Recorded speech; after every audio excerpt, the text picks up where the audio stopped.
Hi, everyone, and welcome back to the Social Work Bubble podcast. I'm your host, Laura, a licensed master social worker here in New York. And today we have a special guest, Natalie Gutierrez. Did I pronounce your name right? Yes, you got it. Fellow LMSW, here to talk about women's reproductive health and its impact on mental health, including her own personal experience.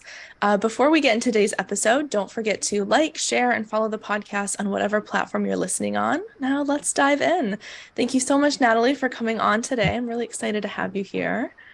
Yes, thank you so much for the introduction, and thank you for having me as well. I'm really excited to be here on your podcast and to be talking about this very important topic, and it's very timely since May is Mental Health Awareness Month. Very true. Yes. Now, as we kind of get started, can you tell the listeners a bit about yourself, what you're currently doing, and how you got into social work? Yes, so currently I am a master's level social worker here in New York. I work in outpatient mental health in a community-based clinic, providing individual, group, family counseling to individuals of all ages. But I primarily work with children and teenagers because it is my passion. I also work in fee-for-service at a private practice called Orchard Blue Counseling Service, which is really dedicated to providing holistic psychotherapy to children, to teens, and BIPOC individuals as well. So very blessed with these opportunities. And I kind of got into social work because I was always passionate about like social justice issues. And I think this topic today, like reproductive health and women's reproductive health in particular, is a very important social justice issue as well as like a mental health issue. So I loved how social work is just this intersection of mental health and providing clinical services and therapy, but also holding space for like the social justice piece and policy and how that's impacting our clients. So I just love how social work is a field that intersects like mental health and also like social justice issues, because those are things that I'm really passionate about. I always wanted to be a therapist, but I always knew that like social justice was such an important component to what I wanted to do. And I knew that social work was like the place where I could do both. I could honor both of those things. So I really love that about social work. Absolutely. That's one of the best things about the field is, Yes. especially for like someone like myself, I can be so indecisive or like I can change my mind, and social work really provides that space to kind of dip into whatever space you want to get into. Absolutely. I love how many positions you can do. You can do clinical work, you can do work at the meso or macro level, or work with policy. So it's really so many options, and you could provide interventions at different levels, which is great. Yeah, very true. Well, it sounds like you have quite a lot going on. Yes. Okay. Now, when we're talking about the biggest challenges to mental health, what do you see as some of those things regarding reproductive health? Yeah, so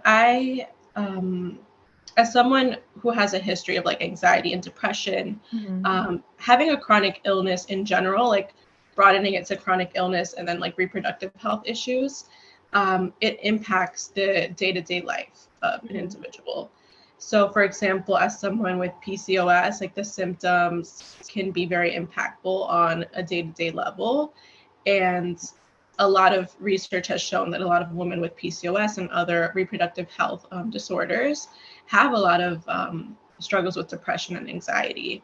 So, for example, myself, I started to worry excessively about the symptoms that I was experiencing related to my reproductive health disorder, PCOS. So, like changes in my physical appearance, I was worrying excessively about that when I hadn't been prior to the diagnosis, and kind of wondering like, are other people noticing these changes? And then the physical like toll it takes on you, like feeling very fatigued and lethargic, difficulties with like menstruation and coming kind of at unknown times of the month, because it can be very inconsistent with PCOS and other reproductive health disorders. And I think as well, one of the big things with reproductive health issues is that they remain stigmatized, very much so, and there is not empathetic care for reproductive health. So a Absolutely. lot of women, I've heard that they have sought out a diagnosis for PCOS and we're kind of just told, just lose weight, see what happens from there, get Mm-hmm. on the pill, see what happens from there. And that's not empathetic. And I feel like feeling unheard and like you're not being seen by health providers kind of makes you feel hopeless because you see that your Mm-hmm. body is changing and going through all these like physical changes. And then you're not being heard or provided with treatment options that you feel Mm-hmm. are suitable to like the changes. So that in itself creates a sense of like hopelessness and feeling very overwhelmed and stressed. Yeah. And it could really impact somebody's mental health. And so there are people that have never struggled with mental health before in their life, but after receiving these diagnoses, start to struggle with like depression or anxiety Mm-hmm. or even body dysmorphia as well. And then there's people like myself, like I was mentioning, having a history of depression and anxiety, and then having PCOS come along and kind of like worsen those symptoms and Right. Yeah. put my anxiety onto those like symptoms that I was experiencing. So it's very, very difficult. Mm-hmm. Tremendously. I mean, I know I mentioned to you before, I had my own experience with PCOS, which is still up in the air, and I think that's part of the challenge for many people is like I've gone to different providers and different doctors, and a couple were just like, oh, yeah, you have PCOS. And then a couple were like, no, you're fine. And I'm like, there's clearly something wrong. Like, this isn't normal. But again, it goes back to like not really getting that empathetic care. And I also just wasn't getting a lot of psychoeducation or emotional support either for something that like seemed really, really significant and was affecting me every single day. And I remember too when I was first diagnosed and my doctor said, I may not be able to have children. And she just like threw that out there. And I'm like, what? Like that's a major thing. And it's kind of just treated very like casually or just like you said, oh, well, lose weight or get on the pill. And there's like nothing else to do. And I see that a lot with my clients as well that have endometriosis or have other like conditions like PCOS is they're not treated with like that care and respect and empathy that they need. And that takes an even further toll on their mental health. Absolutely. I'm glad you mentioned that. And I think, like, in my experience with trying to get a diagnosis, I Mhm. was told by, like, just like you, I was told by some providers, like, yes, you have this. And by others, I was told, oh, no, you don't. I don't think so. Mhm. And so just that process of not really knowing what it is, but knowing that something is off Mhm. with your body, it also like creates like a sense of doubt and causes us women to kind of question our own judgment because it feels like we're getting gaslighted sometimes. Absolutely. Providers like, oh, you're just overreacting, or it Mhm. could be something else. So it kind of leads us to question our own judgment when we're in tune with our bodies and know when something feels off. Mhm. And I've also been told by providers like, oh, well, your symptoms aren't that bad, so maybe we could revisit this at another time. But it feels like the best time Wild. to visit it is when the symptoms aren't that bad, so they don't get worse. Oh, right. Yeah, Absolutely. That's such an insane thing to say.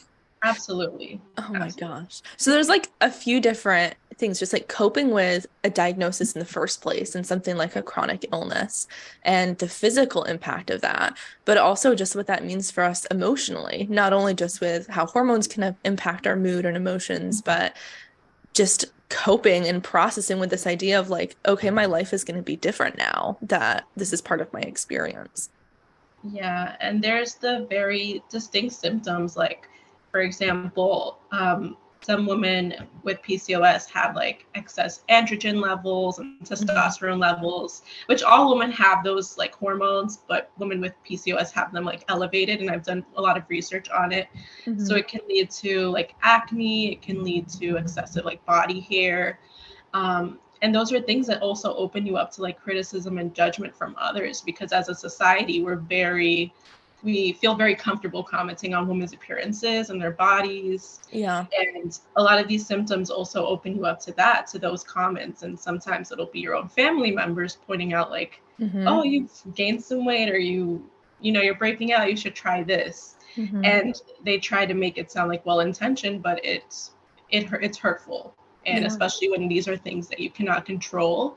And these are things that are fueled by some hormonal imbalances that are very hard to treat. Mm-hmm. It's not just like washing your skin, because you can wash your skin and do skincare, but your hormones and the underlying like issue, which is the hormonal imbalance, is still there. Mm-hmm. So that kind of has impacted me a lot, like kind of grasping that like loss of control in a sense, and not being able to like control this condition and watch it progress, and kind of just practice self-care as best as I can, and continue to try to look for different methods that work for me. Right. Absolutely. For yourself, do you feel like you had to advocate for yourself a lot throughout your journey? Absolutely. I had my very first experience with seeking out treatment for it and seeking out a diagnosis. I was just told to come back another time. I was like, I told her all my symptoms, and also I have a family history of PCOS. Mm-hmm. I have two lovely sisters who also both have PCOS. So I was like, I see their symptoms. They received Yeah. a diagnosis. I have the exact same symptoms. Mm-hmm. And I shared all that with this provider. And she was like, okay, well, we're still in the pandemic. You could have just gained weight related to the pandemic. Your symptoms don't appear that bad. So let's just revisit this. If it gets worse, you can come back. Oh my So word. yeah. And I was just like, at that moment, I felt a little defeated. And I was Mm-hmm. like, okay, well, she's the doctor. She knows. I should you know, just wait it out and see. Mm-hmm. But after that point, when my symptoms did start progressing, I started to become frustrated. And that's when I was like really advocating for myself, because I wasn't going to continue to allow things to get worse before I got care. Mm-hmm. So I went to my primary care, I went to gynecologist, I was just advocating for myself. And I was like, tell me which tests I need to do, like the blood Mm-hmm. tests, and I'll go get them done. Like, just please send me lab orders and I'll go get them done. Yeah. So, and then I started doing research too, to know what tests to ask for. And it's kind of sad that I had to do that and kind of Mm-hmm. look into it myself, when my providers could have walked me through it more and said, this is the testing we would need. But I started to take matters into my own hands in a way, and like research what tests that I would need, so I could go prepared and say like, Yeah. I read that these tests, could help kind of rule stuff out, or Mm-hmm. maybe diagnose me. Can we try those? And then at that point, they were just like, sure, let's do it. So I had to do a lot of self advocacy, research, Mm-hmm. looking into things on my own to Wow. get the care that I needed and I wanted. That's just wild, but also so normal for so many people too. And it's interesting because, especially with PCOS and other like reproductive health issues, like anxiety and depression certainly come up a lot. And I've seen this with a lot of my clients where their doctor or provider knows that they have anxiety. And so they also just write it off as, oh, you're just anxious, or oh, this is like something else, which is kind of like, okay, which came first, the chicken or the egg, right? Like, is it the medical that's causing the mental health? Is it mental health? Like, kind of that situation. But again, it's that medical gaslighting where it's like, there's clearly something wrong.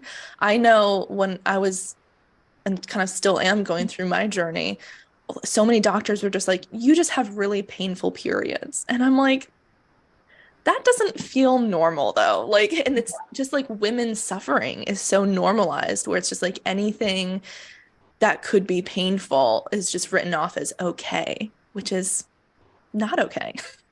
Yeah, and also just like you mentioned, like just passively like mentioning these really difficult things, like, oh, you may Mhm. not be able to have children, just prepare for that. Yeah. That's like just casual in conversation. Well, that's like a big thing that takes a lot of time to process. Hmm. And while I'm not at that point in my life where I want to have kids just yet, it's something that I've thought of, and something that I worried about. Like, will I be able to have kids in the future? And I'm sure other women that are on their fertility journey and trying to have kids Hmm. that have PCOS, some have to invest in a lot of very expensive treatments that may or may not be like effective, like IVF. Yeah. Um, and that also opens up like a lot of mental health concerns, like going through that IVF treatment, spending like your resources to be able to kind of support your fertility journey. Hmm. And for women that aren't able to have kids, also like holding space for them and how that feels in terms of like your mental health, to not be able to build a family when you want to, or have kids when you want to. Yeah. I mean, some very heavy stuff that we're just expected to be okay with right off the cuff. It's interesting too what you're talking about, like all these extra tests and just going to different doctors, just the financial component of that. Because Mhm. depending on insurance coverage and affordability and what you have to pay out of pocket, like very quickly, people will just not be able to afford the care that they need to know what's going on. And then it's like, okay, we just have to live with this until we're able to like afford to be able to see another doctor. Absolutely. It was a lot of like back and forth for me. Hmm. And, I was lucky to have time off, medical insurance, and all these things. But I also can only imagine people that have to pay very high copays for tests, or Hmm. there's people who live in more rural areas where there's not many like gynecologists or women's reproductive health centers like we have Hmm. in New York City, that they have to travel out far to kind of get that care. So it's so many barriers in place as well to getting the treatment, and then to once you like get there to get that treatment to be met with like not enough empathy and not enough Hmm. support and not really any psychoeducation, like you said. That's just, it creates like frustration and kind of like a sense of like helplessness Yeah, sometimes. absolutely. Absolutely. With your own experience, how do you feel that's shaped how you work with clients? Yeah, so what I've been doing is a lot of research on not just PCOS, but Hmm. on a lot of chronic conditions in general, because I don't ever want my clients to step into the room and feel like burdened with having to just explain to me what their condition is. Yeah. I didn't know what PCOS is until my sister was diagnosed with it and she talked to me about it. Hmm. And that's a major gap in like education and health education throughout the years, and like in social work education too. Hmm. So I've been doing research myself so my clients do not feel burdened to tell me Yeah. what their condition is. And I feel like just knowing what it is kind of helps them feel seen in a way, and helps with that like building Hmm. rapport. So that's definitely been one thing I've been very mindful of. And I also don't like to generalize because I know everyone's experience with things is so different. Hmm. So while I bring in that like knowledge base of what it is, I let my clients kind of lead the way and share their story without making Yeah. assumptions of what their experience is or what they may be going through. I truly hold space for it, and I encourage the conversation. And I also like to model like advocacy for clients, because us as social Mhm. workers, a lot of times we link our clients to resources, we're Yes. advocating for them. And in advocating for them, we're modeling to our clients to advocate for themselves. Hmm. So I think it's important to have conversations with your clients, providing that psychoeducation and filling the gap of what they may not be receiving elsewhere, Hmm. and modeling for them to advocate for themselves. Like, these are your rights. You have the right to quality health care. You have the right Hmm. to know like what providers you can access. So reminding them of their rights and reminding them to advocate for themselves. It's well within their rights to do so. Yeah, absolutely. That's so important too, because especially going to any kind of medical provider, like there's automatically a power imbalance because you're going to someone that you feel is like, okay, they went to medical school, they have this education, this degree, and this experience. And we forget that we can challenge that and that it's okay to ask those questions and to be firm and to be like, well, what's going on? And it's a lot harder to do that when we're actually faced with like a doctor who's just gaslighting us and telling us nonsense. Absolutely. And I think as social workers as well, we are trained to look at our clients holistically and Mhm. look at the biopsychosocial and Yes. view them in the context of their environments, which is also for us, we have to understand the climate within our country and Mhm. policies that surround these issues, such as reproductive health, Mhm. because those large scale policies are already creating barriers for our clients in terms of accessing their care. Yeah. So, like in the United States, we do not have a good climate for reproductive health for women. No. We have abortion bans, Roe v. Wade being struck down every Hmm. chance they get. Um, and we also have like the highest rate of maternal mortality as well. So Hmm. this is not a great country for women's reproductive health. And I think as social workers, we have to understand that climate to be that empathetic space and to hold space for our clients that are struggling with reproductive health Hmm. issues. Absolutely. I've noticed that for so many of my clients that maybe they don't have like a reproductive health issue, but just living in the US during this time is taking a toll in itself because just knowing that okay, if something were to happen to me, or I did need this kind of support or medical attention that may not exist for me anymore, is something that's really difficult to like deal with and to understand. I've noticed just a lot of grief, I think, with a lot of these things, whether it's grieving our own body and how it's working or not working, or grieving things that we feel like we've lost or part of our experiences. And I think that's something that we forget that like grief is more than just like losing a loved one, but it's incorporated into so much of like this reproductive health that we're talking about. Absolutely, yeah.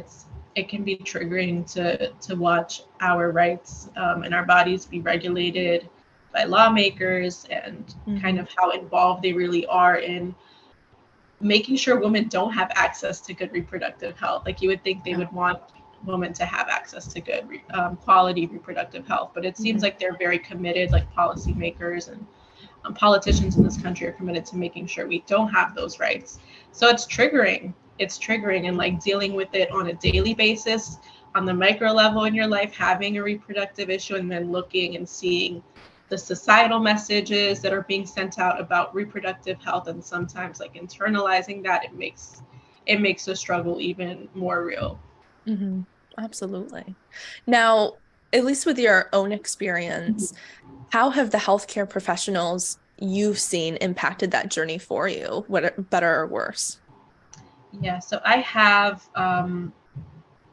it has impacted me in the way that I kind of feel like going into things, like when I'm dealing with like my primary care physicians, I'm like, Mhm. okay, well, they're just going to tell me I have anxiety. I already know Right. that. I know I have anxiety, but like times that I've had complaints about other like symptoms, they always kind of rule it back to anxiety. Mm-hmm. And I understand that that's a part of my experience in my life, but it's not everything. And also, like, it shouldn't take away from anything else that I'm saying.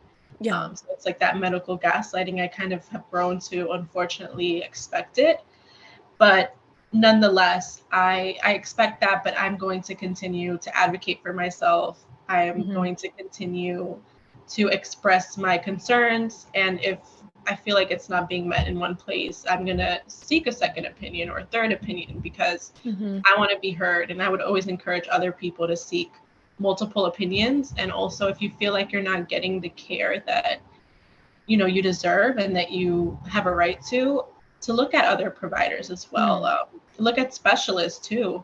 One thing I've been looking at is trying to find like specialists, people that specialize in like hormonal disorders.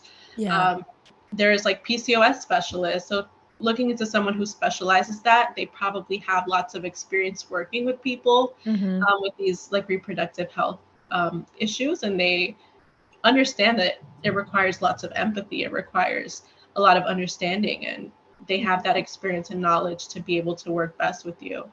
Yeah, absolutely. I remember one provider that I really connected with that I thought was very helpful. First was a woman and Yes. also was very open that she had her own struggle with PCOS and like different reproductive health issues. And that made such a huge difference because not that people have to have their own experience to be good providers, but it was like that's what I needed to hear for me to realize, oh, she's going to take me seriously because she's kind of been there and knows that this whole journey is exhausting. Absolutely. Yeah, I think being in community is so important, and people that do feel comfortable with self-disclosing, sometimes that could be beneficial. And I just Mhm. think in like my experience of sharing my experiences through like social media with other women, I received like an outpour of like messages from them, like mirroring the same things I was saying. Like I didn't feel heard, I didn't feel seen. Mhm. And just like building that community with one another and knowing like we're not alone in those experiences, to make it really does make a difference. Yeah. And we can bounce ideas off each other, share resources, um, talk about our experiences, and be able to hear one another because we have been there and we've experienced it, like you said. Mhm. Absolutely. For so many of my clients too, that I mean, some of them have like reproductive health Mhm. issues, others just like other kind of chronic illness, but stuff like Mhm. support groups and even Mhm. just in one-on-one therapy, me being there and like validating their experience and being like, no, yeah, that sucks. And this is like not okay that you're getting this kind of treatment. Sometimes all that we need to hear just to be affirmed and to not feel like we're crazy. Absolutely. Sometimes just having someone in your corner makes a difference. Someone that's kind of Mhm. affirming what it is that you feel is true, but you may have been gaslit by medical providers or other people. And you just need that one person to be like, yes, I'm on your side. And, that's not okay what you were told or that was your experience. Sometimes that really is like Yeah. very impactful. Absolutely. Now, kind of bringing this back to social Mhm. work, because that's what we're here for. How do you think social workers can be mindful of like the toll that this takes on women's mental health? Absolutely. I think that as social workers, kind of like I was referencing, we need to do the work of researching these, doing our own research, because there are gaps in like social work education Yeah. that don't really discuss like these things and how they take a toll on our clients. So it's up to us to really kind of do our research and do some digging to understand what reproductive health issues are out there and how Hmm. they show up in our clients and how they impact them on all levels, like the macro of, like the policies that are impacting them, um, the micro as well. Like, is this impacting their ability to go to work and provide for Yeah. themselves? And is it impacting their mood? Because a lot of times, um, it does have a day-to-day impact. Like there's Hmm. women that have like endometriosis that are suffering from excruciatingly painful periods that cannot go to work Hmm. because of that. So the different ways that it could impact them and being mindful of that. Um, and also just being in empathetic space. And I think our clients that are going through this are hearing a lot of like being told things from other providers, like not being Hmm. understood, not being heard. So I think as social workers, we have a responsibility to always be that empathetic space and to always Yeah. be affirming to our clients and kind of model different to them and model to other like providers and professionals that all care, whether it's mental Hmm. health care or physical health care, or, and everything in between. You have to provide it in an empathetic manner and you have to Hmm. be culturally affirming. You have to be affirming to the needs of your populations that you serve. I Hmm. think as social workers, we kind of, we have that. We advocate for that, and we have to continue to like model that for other providers that may not be providing that level of care. Absolutely. For so many of my clients too, I always try to ask myself, like, how can I make this any easier for them, if at all? And so often I find it's just as simple as writing a letter to get them accommodations, whether it's at work, whether they're in college, something like that, that can just make their day to day a little bit easier. Because it's, I mean, like you said, there's some people that they can't go into work, or I work with a lot of like young people that are in college, and college is exhausting in itself. And sometimes, even though we can't fix the problem, we can offer a little bit of support to help them along the way. Absolutely. Yeah, just really meeting them where they are and saying, how can I help in this journey? How Hmm. can I kind of take a little bit off that load off for you? Like writing that letter, maybe helping you research some providers in your area. Um, modeling like how to look for providers because some people may not even know how to find a provider and they Very true. rely a lot on like word of mouth, like Hmm. referrals, like being told by other people, like where they can go. Hmm. So sharing all that, and it goes back to like the start of our profession, like providing that case management and those Yeah. resources and linking our clients to them. Hmm. Absolutely. Yeah, it's very true too, because especially with this piece of psychoeducation, because our sex education in the United States sucks. Like so many of the people I work with, they get their information from their parents or their friend, and there can be a lot of misinformation. So even though like we have to be mindful of our scope of practice, like being able to give some insight and be like, oh no, like this is probably the doctor that you want to see, or like this is kind of how this journey works, or maybe a next step for you. Because so many people just don't know because it's never really been taught to us. We very much have to figure it out on our own. Yeah, and there's still a lot of stigma, like you mentioned, our like sexual education here is very much like abstinence is the way to go, and that's that. And there's no discussion on, anything else other than that. Just like here's Hmm. birth control, be abstinent if you can. It's recommended, it's the best.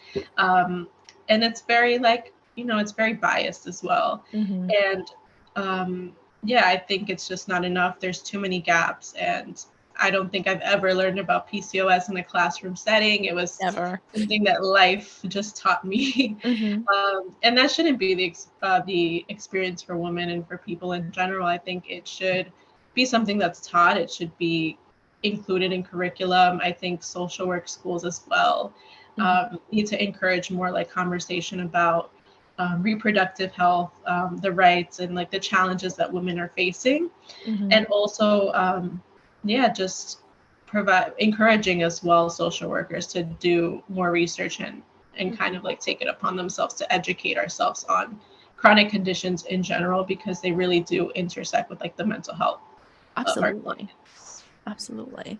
Now, I mean, these are all like really impactful ways social workers can kind of move Mhm. forward at all Yeah. levels, like macro, meso, micro, got tongue Mhm. twisted. What's just one piece of advice you would give to help social workers incorporate this understanding better? Yeah, I would say as long as you are always curious Hmm. and you are, not burdening your clients with like explaining to you or having to educate you, Hmm. and you like show the empathy and you show that you are taking initiative to learn on your own and also like research these things and do the work as well. I think clients really appreciate that. They Hmm. appreciate us showing up in that way.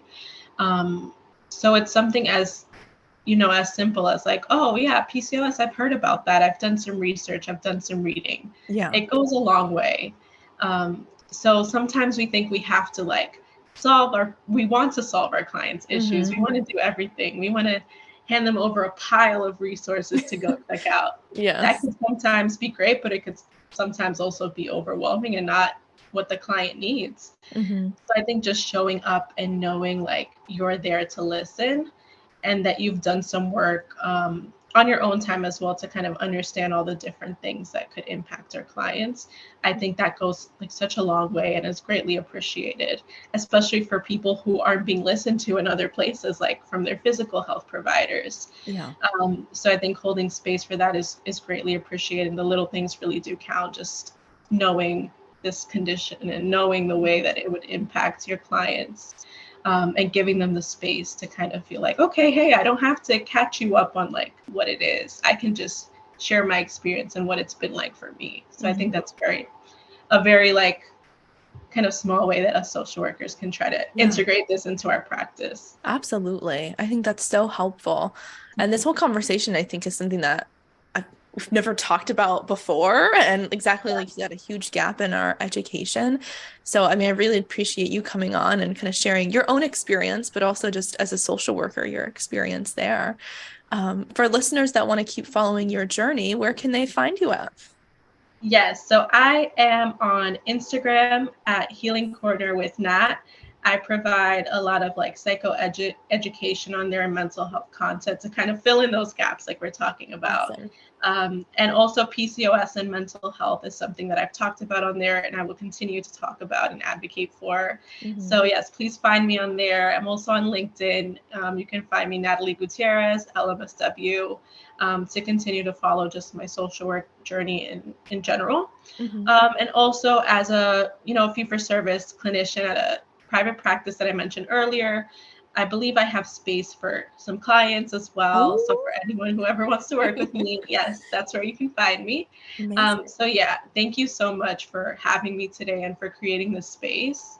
I hope that other people listening will kind of feel like they can build some community with us as we've Hmm. delved into like our own experiences as well. Because I feel like bringing awareness to this and talking about it so candidly will help other people, um, feel less alone in their struggles with this. Absolutely. Absolutely. Well, thank you all so much for listening. Everything that Natalie mentioned will also be linked below so you can easily find her. And we will see you in the next episode.